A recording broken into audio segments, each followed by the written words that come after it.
Jy moet onthou dat jou kennis van faktore en veelvoude is uiteraard baie belangrik vir hierdie afdeling van die werk, want jy sal sien, dis sommer die eerste 2 onderwerpe wat aangespreek word, faktore en veelvoude. So jy moet weet hoe om faktore van 'n getal te bepaal, jy moet weet hoe om die priemfaktore van 'n getal te bepaal. Maar jy moet ook weet hoe om die priemfaktore te gebruik.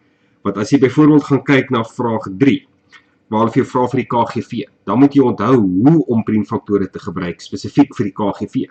Jy moet baie spesifieke tegnieke kan gebruik, want jy kan nie hulle gaan uitskryf nie. Dis nie waarvoor jy getoets word nie.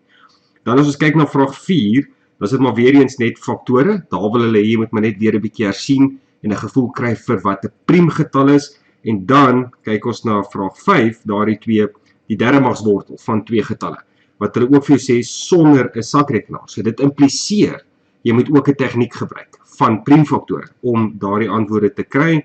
En dan by vraag 6 is maar weer net 'n bietjie teorie. Hulle wil maar net weet, ewige getal doen jy al vir 'n paar jaar, jy behoort te weet wat dit is. 'n Vierkantsgetal is 'n getal wat 'n mooi vierkantswortel het.